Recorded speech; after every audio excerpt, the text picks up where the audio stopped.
आपकी कोई कामना है, आपका कोई भाव है, आपके हृदय की कोई बात है जो बहुत दिनों से लगे हुए हो, और बाबा हो सकता है कि किसी कारणवश पूर्ण ना हो रहा। कई लोग कह भी देते हैं गुरुदेव, कोई कोई कहते हैं, जैसे आज कोई कह रही थी बच्ची की मैंने शिव महापुराण में पशुपति व्रत सुना और उसको करा, उसका लाभ मुझे मिला, मेरे पति ने भी करा, उसका भी लाभ मुझे मिला।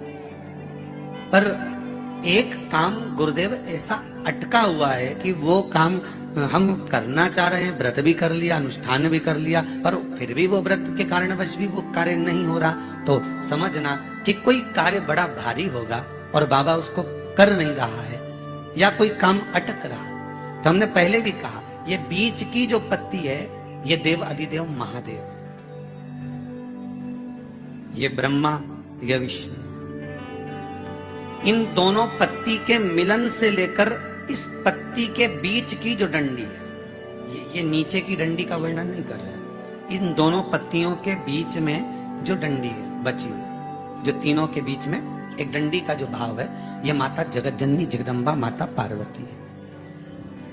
इस डंडी के नीचे का जितना भाग है ये 33 कोटि देवताओं को दर्शाता है। बेलपत्र के पिछले वर्ष की श्रावण की कथा यदि आप निकालेंगे और उसको पेज पर जाकर आप सुनेंगे तो आपको प्राप्त होगा कि उसमें भी कहा था कि जब आप पशुपति व्रत कर रहे हो, या कोई नियम धारण कर रहे हो, या कोई आपने नियम उठा रखा है और वो कार्य आपका हो ही नहीं रहा, आपने 2 बार पशुपति व्रत कर लिए, आपने ये कर लिया, आपने प्रदोष कर लिया, आपने सोमवार कर लिया, आपने सारे अनुष्ठान कर लिए, बहुत सारे उपाय भी करे, तो भी नहीं हो रहा है, तो इस बीच वाली पत्ती पर शहद लगाकर बाबा का जो शिवलिंग है उस शिवलिंग को इसको छुआ दीजिए या उससे चिपका दीजिए और उस पर अपनी हथेली रखकर कामना कर कर वापिस घर को आ जाइए। बाबा आपकी वो मुराद शीघ्र 3 महीने के अंदर पूरा कर ही देता है। ये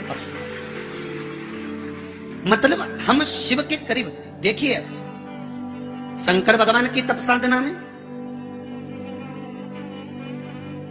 कामदेव पर दृष्टि कब पड़ी?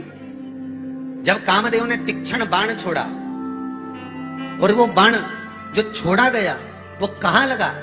भगवान के हृदय चित्त की। वो बाण कहां लगा है? भगवान के हृदय की ओर, भगवान के हृदय की ओर पहुंचा, लग नहीं पाया था, भगवान के हृदय की ओर जाकर सम्मुख में खड़ा हो गया। एक बेलपत्री में पशुपति अस्त्र का बल है महाराज।